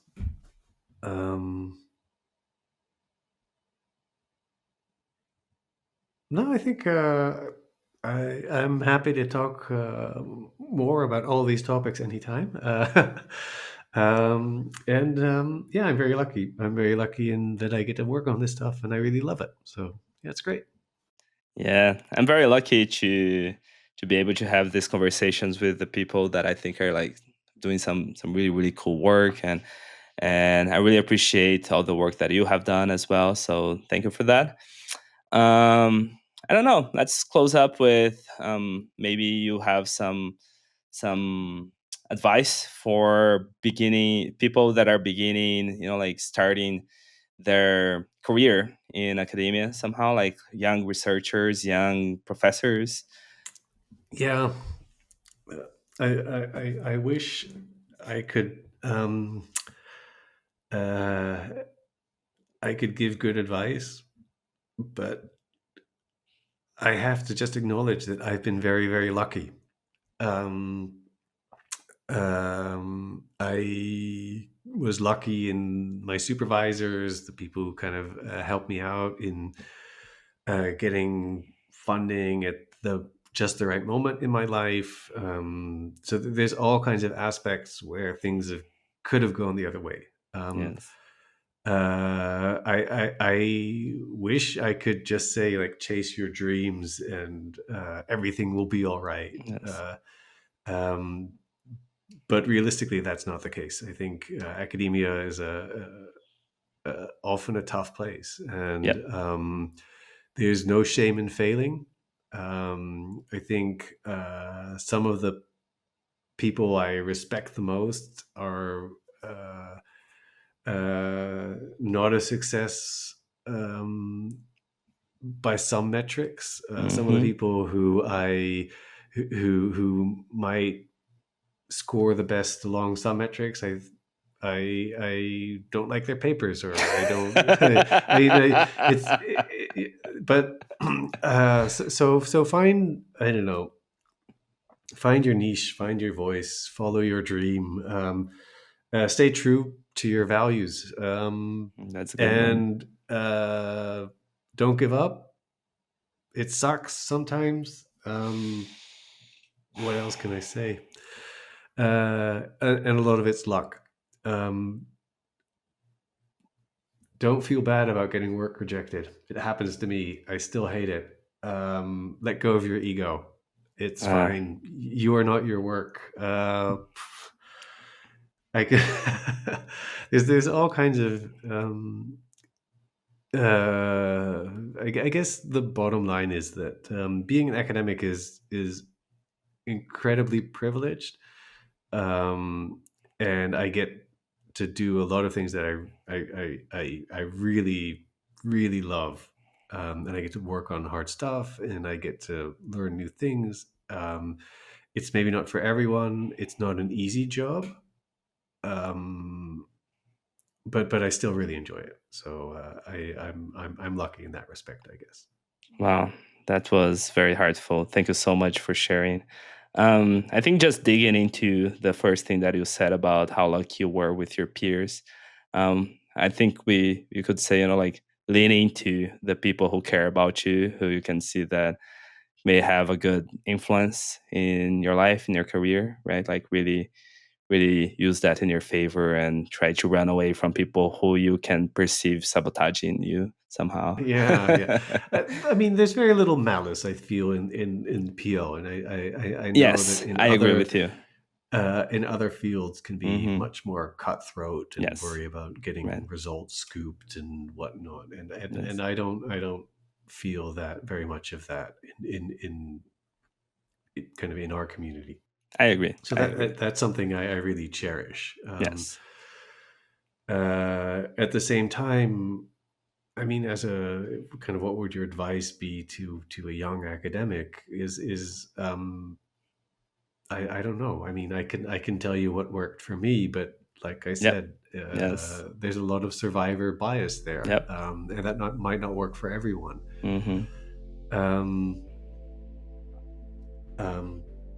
Yeah. So maybe the best advice I can give is that there's no harm in failing. I fail all the time. The people I respect immensely fail all the time. There's plenty of people who I think very, very highly of, who leave academia or are disillusioned with academia.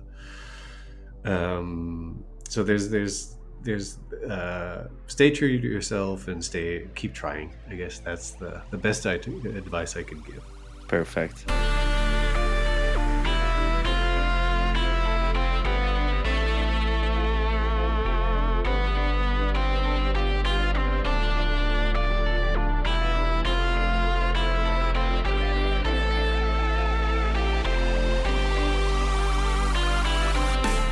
Okay, so there's a funny story behind this episode that I want to share with you guys. More than a year, I think around a year ago, Wouter actually sent me an email asking me to interview his friend James McKenna, which I've actually met in Popo 2020, and he's an incredible person. So Wouter was saying that McKenna knows all the ins and outs of the story of programming languages, of type theory, and he is a very entertaining person to talk with, and he would really like to see him come in here. And then I took the opportunity to actually like schedule a visit with Wouter at Utrecht, because that was more or less when I was going to Europe last year. So we managed to meet at Utrecht University, and I actually met him in person over there. We also met at ICFB, and we had a really good time. So I reached out once things had settled a little bit, and then we finally recorded this episode. It will probably be out around like a month after we recorded. We recorded it like mid-March, and it's probably coming out late April. So yeah, it's funny how these things work, because I think he actually, so Datatypes a la carte, his most cited paper is was one of the first academic papers I've read, and that's kind of what led me to go work with Benjamin Delaware, because he kind of built upon his work to do meta theories a la carte, which Datatypes a la carte kind of solves the expression problem, right? And meta theory a la carte, which is my advisor's PhD thesis, what he did is like to bring these ideas from Datatypes a la carte to inductive types with, like for Coq and more complex data types than just say regular data types, right? So I mean, what I want to say is that, like Wouter's work is extremely influential to my work, to where I've been. So it's kind of like, it's been a great opportunity for me to be recording these episodes. So yeah, thank you, Wouter. Thank you, Wouter, for making this happen.